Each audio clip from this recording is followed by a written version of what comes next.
Thanks, Lara. So I'm going to start off quickly.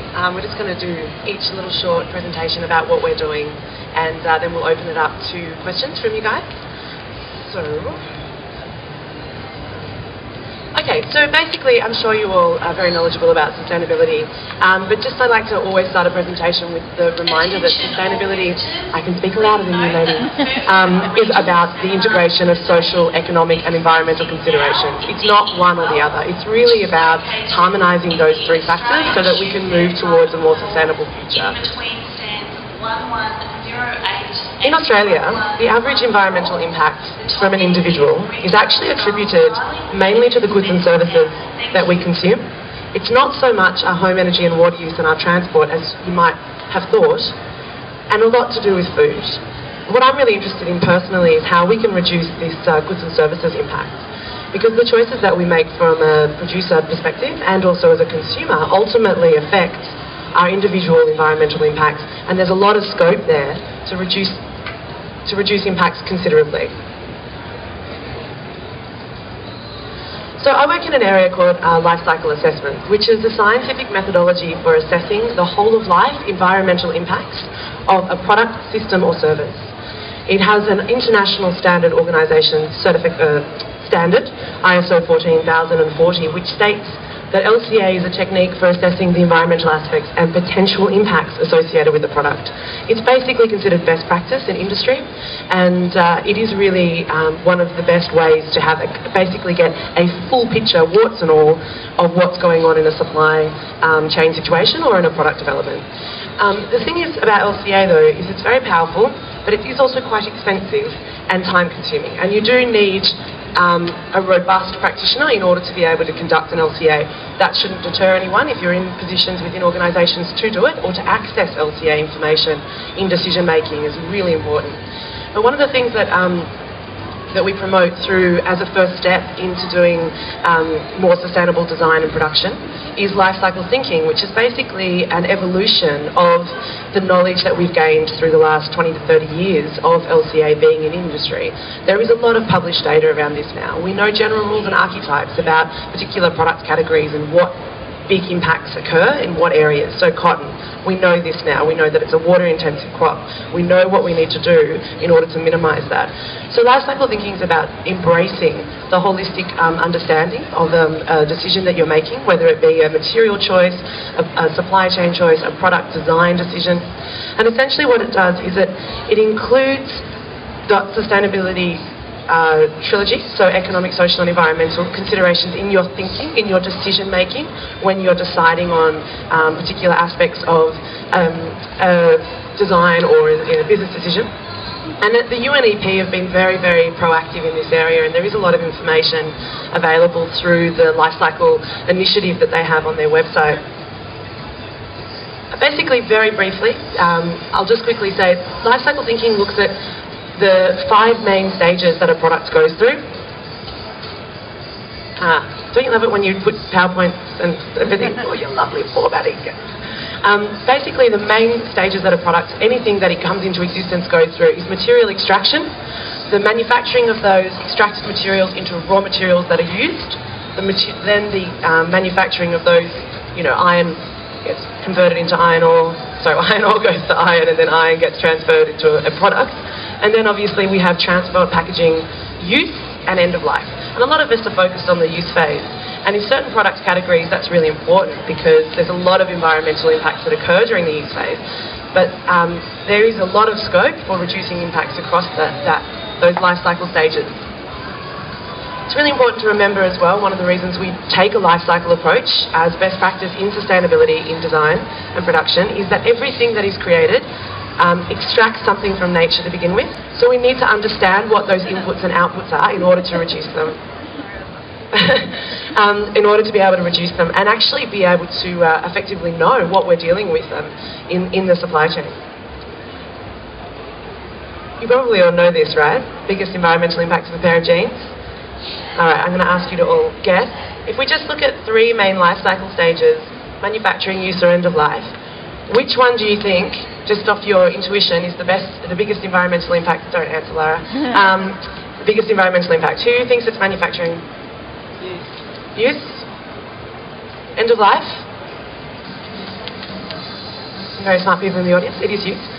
This is a study that was done by Leyla, which demonstrated that the biggest environmental impact of a pair of jeans was the use phase, mainly because people wash them in hot water and then put them in the dryer. And so when you attribute that across the life of that product, how to train your staff to style your customers and upsell. There you go, upselling. Is presenting now. I'll be doing that after this one. And moonlight. Anyway, so it's really important to teach your staff to style customers in order to upsell. I'll just keep talking more of this. In a seminar room, which is essentially, I've got to wrap up because I have three other lovely people who are going to say wonderful things. But essentially, taking a life cycle approach in decision making. Clarendon Street, and it's free. Thank you. You're welcome. Taking a life cycle approach in decision making is quite an empowering process. From a design and production perspective, it allows us to actually see true environmental impacts and then to make effective decisions to reduce those across the life of your product. And it also means that you have a better capacity to communicate with your clients and be more transparent. And sustainability is really about a level of transparency. And a lot of companies in this space have been very successful in being transparent and having an open dialogue and discussion with their clients and their customers. So I will now hand over to Sam. Yes.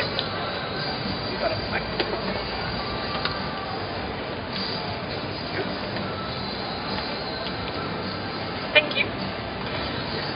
So I'm just briefly going to talk about the concept of sustainability and how we have interpreted it and apply it at Bento.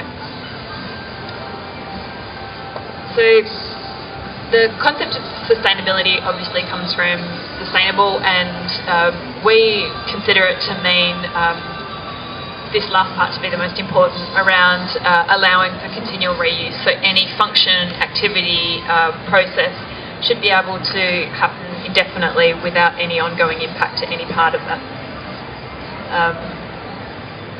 In other words, happy people, happy planet means it's sustainable. The various elements within the concept of this is about having every part of your supply chain being comfortable with what's happening. So you've got happy farmers, manufacturers, crops, animals if you're using leather. You've got happy clothing labels, happy customers, happy store owners, and all of that sort of stuff. The problem is that as you start taking elements of this out, as we've seen, we see recently with the state of retail in Australia or globally at the moment, we no longer have happy customers. Clothing labels that focus on finance rather than on various other aspects might be happy, but then another part becomes unhappy. We end up with unhappy. So the reason that we actually need to look at fixing things, there could be an argument that said labels like, I don't know, Zara is a good example at the moment, are doing really well, so why do we need to really change anything? In the UK every year there's 1.5 million tonnes of unwanted clothing ending up in landfill. Today the people in the developed world demand approximately 4 times the number of clothes they did in 1980. So this says that it's not actually just the population that's increasing, our individual demand for clothes is substantially increasing. But by the same token, in 1960, 10% of our household budgets were spent on clothes, and so despite that massive increase, now we only spend around 6%. So clothes are getting cheaper, we're throwing them away more, and we're just wanting more and more and more stuff. Use phase emissions account for at least half of a typical t-shirt's life cycle emissions, as Leyla pointed out. That can be up to 80% depending upon the garment and the individual use. This second statement just says that, again, the actual use of clothes is what makes the largest environmental impact rather than all the other facets around it, all the other elements of a life cycle around it. And this is my last point, that retail sales are really bad at the moment. No one's denying that, not just in Australia but around the world, so something needs to change. If we've seen this massive adoption of fast fashion in the last 30 years, if retail hasn't been as bad as it has been in around 30 years, then perhaps there is some sort of link. So if we have 1.5 million tonnes of unwanted clothing ending up in landfill in the UK each year, the population of the United Kingdom is only 1% of the world's total population, but the developed world has 15% of the world's total population. Then you're looking at 22.5 million tonnes, or about 2,200 Eiffel Towers worth of stuff we throw away. Not unused electronics or anything like that, just clothes.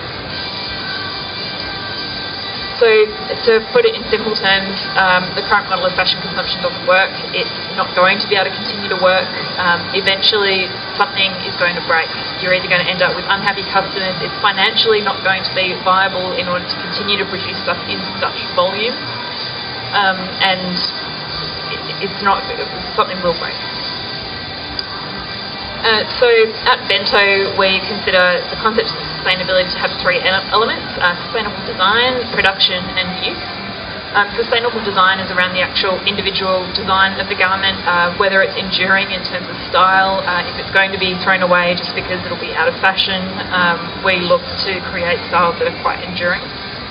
Sustainable production is around where it's produced, in terms of ethical wages, those sorts of things, but also the actual quality of the garment, what sort of carbon footprint is made by producing it offshore or locally and that sort of thing. And then sustainable use is around producing things that don't have to be dry cleaned every use, or don't have to be washed in hot water, can be washed in ice cold water and will last for 5 or 10 years. Before I finish, just a few things to consider that may help with our conversation later. A sustainable supply chain that isn't scalable can't solve much. The concept of sustainability is never going to become mainstream if everyone focuses on small runs and doing things in small quantities and hand-making things at home. And whilst all those things are useful, when we're looking at actually fundamentally making change in the industry, we can't do it with just individual units. This is a concept that we used to look at when I worked in marketing, the idea being that every purchase is motivated by something, either a carrot or a stick. The carrot being it's good and I want it because I can see benefit in gaining something, and the stick being I'm going to make this purchase because I'm scared of what will happen if I don't. So you've got things like insurance down the far end that no one actually gets any enjoyment out of buying, but you buy it for the in case because you're worried about what will happen if you don't. And at the other end you've got things like cigarettes that everyone knows is bad for you, but you buy them because you're enjoying the use of them. Around here we've got charity donations. So unless you're at a really big gala dinner and everyone can see you making your huge charity donation, you're not making it because you're thinking it's good. You're actually concerned about what will happen if you don't. So you're concerned about the people that you're making the charity donation for. The issue, of course, is that fashion exists up to this end of the scale. We buy fashion in most cases. There is a certain element of I'll be seen as being outdated or not in fashion if I don't buy it. But for the most part you're buying it because you think it's pretty, you want to wear it, you like having lots of stuff in your wardrobe, all these sorts of things. Whilst we continue to talk about the dangers of ethical fashion and the whole idea that people are going to, people are being hurt in other countries that we never see, that aren't being paid in other countries, people are going to get tired of it and they're going to get bored and they'll get empathy fatigue and they just won't continue to buy it. Where we need to be is making people want sustainable clothing and want ethical supply chains because the outcome's beautiful, not because they feel sorry for people. The other thing is that the interests of the individual need to equal the interests of the group. Any element of that supply chain, if acting in the best interest of the group doesn't also mirror their best interest, then they're not going to. It's a very rare person that cares enough and something that they will never have to deal with, that they're prepared to do something for that person. For example, standing in a and fashion exposed at the shoe fair or bags and accessories. Standing in a store on a Saturday afternoon, the entry form is available. Looking at two t-shirts, one's $10 and one's $80, and one was made locally from organic fibres and everything else, and the other one was made in a questionable environment of fabric you're not really sure about. Most people are going to choose a $10 t-shirt over the $80 one just because it's in their best interests rather than the best interests of the group. Finally, a commercially weak business can't lead change. to use my Zara example again, if Zara was a heavily sustainable, highly ethical, ethically focused, transparent company, then there'd be a lot more people out there trying to be just like them.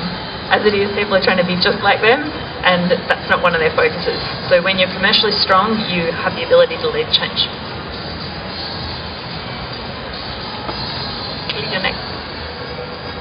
Sam, thank you. As Lara said in the introduction, I work for Net Balance. We're a sustainability advisory firm. I lead our supply chain business line. I'm very passionate about what business can do through making different decisions in the way that they buy and transact with people upstream from the products and services that they manufacture. So what I mean by that is this complicated diagram of upstream and downstream. Upstream being who you source from, whether it be labour, energy, raw materials that go into what you do, that you then apply your smarts to create something that people want, and then downstream impacts. So when Leyla's talking in terms of life cycle stuff and the use stage, and then the end of life stage, that sits down here in the downstream use. What I'm really interested in is the upstream stuff. I'm interested in people in the supply chain, people who are involved in the manufacture of, in the case of what we're talking here, who manufacture the jeans or manufacture the t-shirt. Also, the people who are involved in the raw materials, people who are growing the cotton, people who are growing the silk, growing the jute, all those kind of things that we're beginning to use in making finished products.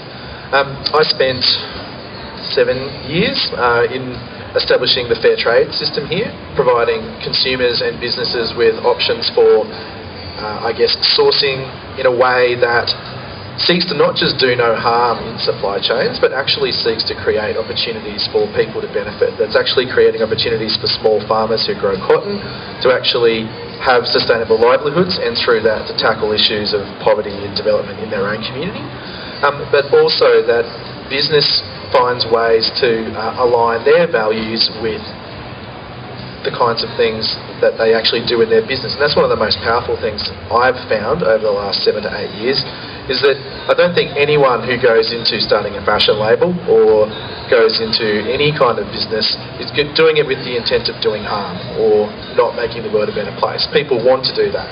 As Sam just said though, the business models that we're looking to typically don't give us good ideas on how we can do that differently, and how that we can actually align our own selves as decent human beings in the world and wanting to create a better world for ourselves and for people that we know with our business practice. And quite often, we're making sacrifices and trade-offs in order to stay sustainable as a business. And I think when you're talking about greening supply chains, and when I'm talking about people in supply chains, you're trying to find these sweet spots. You're trying to find ways that people can come together and create win-win situations, or win-win-win situations when we're talking triple bottom line, for their own business being profitable, actually creating economic, social and environmental opportunities for people in the supply chain, and obviously having good environmental outcomes as well.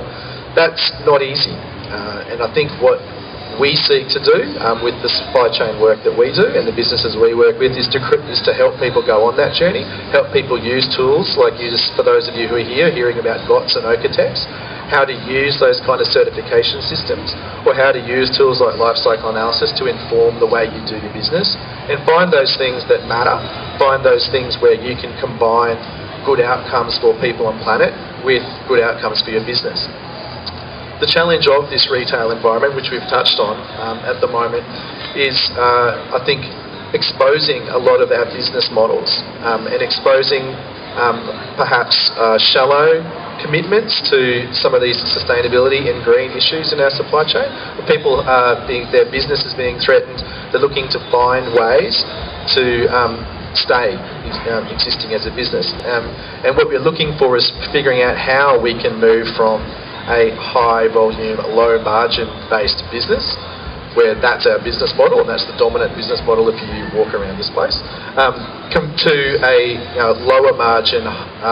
higher margin, lower volume, life cycle rents. Yesterday afternoon, some very good discussion here about different kinds of business models that are beginning to develop around paying for services as opposed to paying for products. And also the concepts of slow fashion and quality and premium, these kinds of things. But that's a journey that I think this industry is on. to try and figure out how we make that transition. I don't know. I've spoken to a lot of people who are getting into design and starting fashion businesses over the last 4 years. I don't know a single one of them that doesn't want to do something in sustainable fashion. That's what everyone wants to do. What I think we need is more tools and more sharing. We need more businesses that have the kind of light on the hill that give us examples of how to make that work.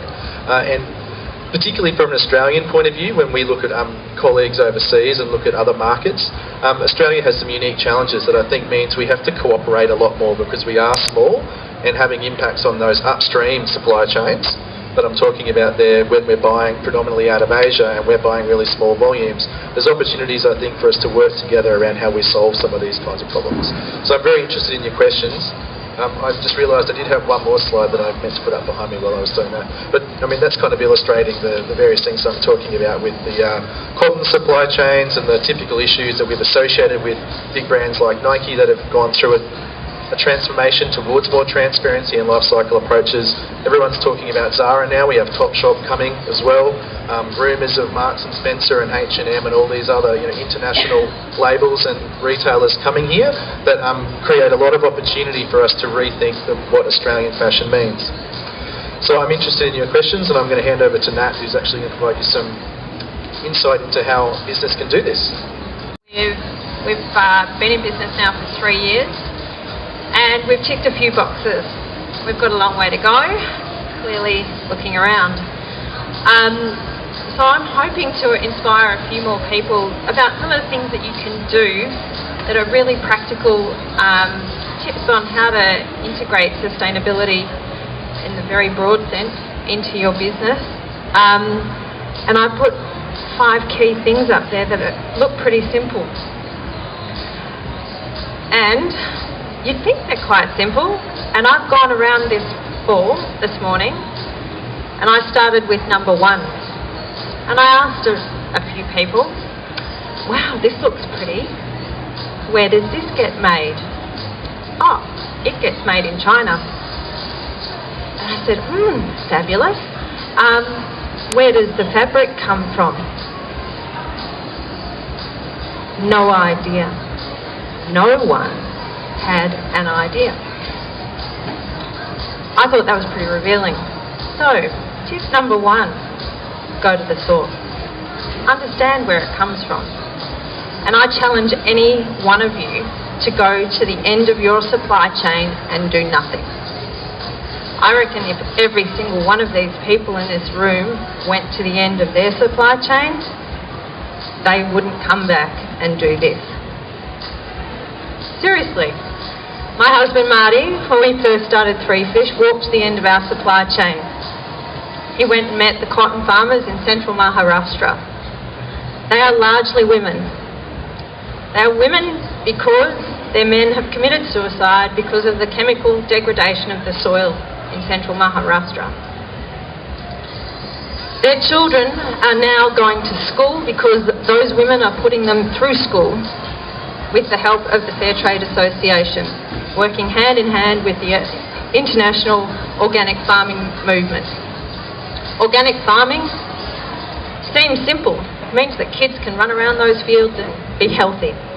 It also means that we've got a huge amount of reduction of the chemicals in the clothing that we put on our skin. You just need to have a good listen to Stuart McDermott over here with the GOTS organisation. They're doing amazing things. Walk along your supply chain. Come back. Go to the ginners. Go to the spinners. Go to the dye house. Go to the hideous dye houses. Understand the chemicals that you are choosing when you choose that colour. Understand that when I go, bright yellow is a great colour to go with next season, what is in bright yellow? And then go to the print room. Sit in the print room of a less than reputable place and smell those fumes for a little while. Understand that people are dying at those stages of the supply chain, and we can do something about it. There are options at every single one of those stages of the supply chain. Think. Stop and think. You can think in your city office in Melbourne or Sydney or Perth or wherever. Think. How does that happen? I walked around even just Premier yesterday morning and I thought, crap, there are thousands of blocks in this room. Where is the rest of that fabric that was created? Because I can tell you there's not going to be 2.5 kilometres of that fabric somewhere else in the world. It's going to be sitting in landfill somewhere. So then think how? How does it get around the place? How does it come to you? You know, we keep trying to talk to our stockists, our clients, and saying, you know, plan a little bit more in advance. We can put it on a boat.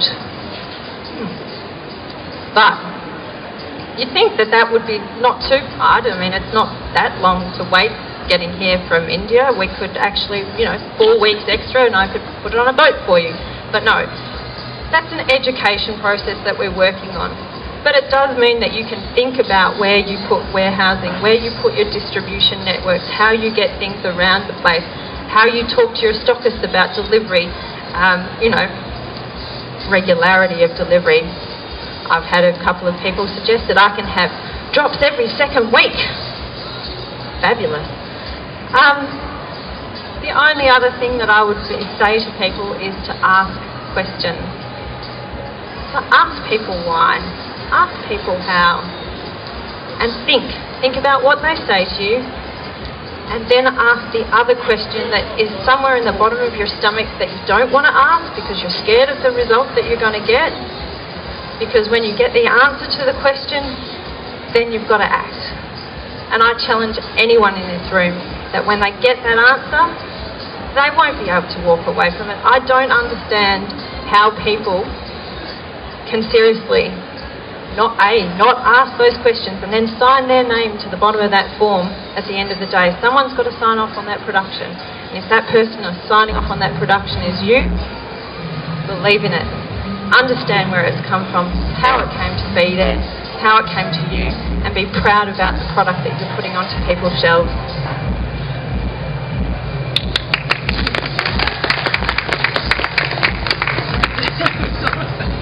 So I think we're going to take questions from you guys. We can give one of these microphones to you and give the other microphone to someone who's going to answer your question.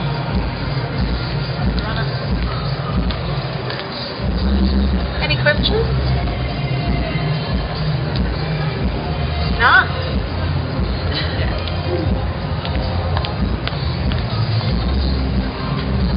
Cameron, I had a look at the brochure and you talk about a lot of other industries. I don't see much about fashion. So what's your experience in fashion supply chain? At Net Balance, this is, I guess, us being here is part of us introducing ourselves to this space. We have done some work at Net Balance with Ethical Clothing Australia, and some of the clients that we work with are very much in this space. But in terms of most of my experience has been when I've been working in fair trade, so I've only come across Net Balance relatively recently. But in fair trade, we've been involved, I think, for 3. In late 2007, we kind of got into fair trade certified cotton and began to work with businesses around that, work with NGOs, work with the unions, work with TFIA around beginning to look at that raw material sourcing and beginning to look into those manufacturing supply chains that are coming through. That's primarily been the focus, is the raw material sourcing and who is doing your CMT. I think as Matt raised though, all of the ginning and the spinning and the dyeing, there's a whole bunch of other supply chain steps. I think it's one of the challenges in the fashion industry in particular is the length of the supply chain and the number of people that are involved in that. So it's really, I guess, from my point of view, trying to say, look, we know a lot about sustainability and we know a lot about sustainable supply chains. We're very keen to begin to do more work with the fashion industry, as we are doing with food and as we're doing with forests as well, because we think these are hot topic issues that are going to be very, very important for the world and for Australian and Australian businesses over the next 5 years. But figuring out these business models, figuring out these supply chains, figuring out how we innovate to still have Australian brands and manufacturing in 5 years' time. There's a lot of challenges that people have already faced and that will continue. So we want to be part of trying to help make that happen. That's really one of the reasons why we're sitting here today.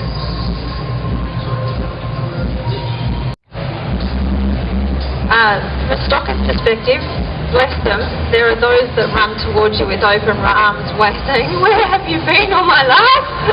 And we love them for it. And then there are those that really don't have any understanding of the impact of the decisions that they're making, which is amazing to me in today's day and age and the amount of information that is out there. But there is also a psychological phenomenon that we've become aware of, that people don't want to believe that these things happen. They don't want to believe that it happens on the scale that it does. And you know, we've got to find a way of talking to those people and starting them on the journey. I get a little bit cross, you might have noticed, about the situation, and I'm pretty passionate about it. And so it's been interesting to me to have high street boutiques for whom we may have been their first ethical label to have carried, and to have them come back to us. We initially showed at Life and Style, and to come back to us the second show and say, "Oh, they get it," with surprise in their voice, and then double and then triple their orders because people are getting it. So, and these are people who have never talked about issues like global poverty, that they've never understood. They may have never understood the concept of organic and organic farming and permaculture, and the global impact that those issues actually have, and they're getting there. So I'd like, you know, that's part of the inspiration, is to say people are getting at there. You know, organics as an industry has been the fastest growing industry in the UK for the last 5 years running. The head of technology, I believe, of the organic food industry, if I'm not right. Then, yeah, it had a little bit of a moment. Fair trade. But awareness of the fair trade label is growing enormously around the world. Companies like Cadbury putting that mark on their chocolate had massive inroad to understanding and putting ethics in that consumption context. I'd like to think that all of those things are going to contribute to this growing awareness. Do you want me to repeat the question? No, it's okay. I think it's quite different for us than it is for Three Fish, just because we operate in really different markets. Our label is positioned alongside a lot of the more high-end boutique labels, and so we're competing in a really high fashion sort of market where people want to see fashion forward. They want things to be beautiful and desirable and aspirational. So on that level, they're not generally comparing it with fair trade or something else, because there's not an element of a white t-shirt, white t-shirt, white t-shirt. With that in mind, it's been incredibly challenging for us. A lot of people just don't care. And particularly in the current economic environment, they don't want to know. They don't want to have to think about it. They don't want to have to take risks. They're too busy worrying about themselves, and it kind of goes back to what I was talking about around the interests of the individual have to meet the interests of the group. So what we're working on is developing a brand that is highly aspirational and is positioned for the quality of it, and the idea that I know without doubt that some of our pieces will last 10 years because we've done the tests on them. And so I think that's what we need people to be focusing on, is the luxury and the quality and the aspirational nature of it. And hey, isn't it cool that it's also sustainable, rather than buying it because it's sustainable, because I think then we end up in almost a position where it's similar, that whole hippies wearing hemp sort of thing, where it's not about what it looks like. And I don't think we're going to achieve any level of mainstream inroads without going down that path. I would agree with that. And that's where, I suppose, at a different level we've done with Three Fish is taking those garments that actually are worn every day, and made them, you know, beautiful organic cotton and well made and a quality garment, and replacing the hideousness of what is otherwise a $10 t-shirt. You know, fair trade started on the concept of a what a $5 coffee on the streets of Melbourne or Sydney actually really entailed, and how much the farmer was actually paid. And so, you know, extrapolate that to what a $10 t-shirt on the streets of Melbourne or Sydney actually is. You've got an alternative to the others that are there. You don't have to choose the model of business that is prevalent in the fashion industry. There are alternatives out there, and if you think about the brand and the name that you're putting to your brand, and you ask these questions, and you'll come up with your own answer to what sustainability is for your brand. And I think hopefully then we can make some inroads. There's a bit of a... I'm sorry, does someone have a question? There's a bit of a consumer interest. You would all be familiar with on the panel the lifestyles and health and sustainability market segment, which is estimated at being about $27 billion a year in Australia, having 4 million adults actively choosing to buy locally, ethically, sustainable, all of these categories that we know is important. And from a business perspective, there is actually quite a strong driver there, because there are willing customers, like you were saying. You know, there are people out there, it's just that the offerings are very fair and far between. You made the point about longevity from a sustainable design perspective. Longevity and value proposition. I think we assume consumers are really fickle, but at the end of the day, they're making decisions based on a series of complex value offerings, like you were talking about aspiration and whether or not someone's going to pick the $10 t-shirt as opposed to the $80 t-shirt. There are ways that we can engage people to move from the concept of I can have a new shirt every 6 months because the thread's going to fall off it and the dye's going to lose it and it's going to come all unflattering shapes and things, to getting products that are going to last a long time, and they're going to be able to be serving multitudes of functions over a long period of time. So all of these things are just, we can't assume that the audience and the participants in this economy aren't willing to shift. We need to be at the forefront of assisting people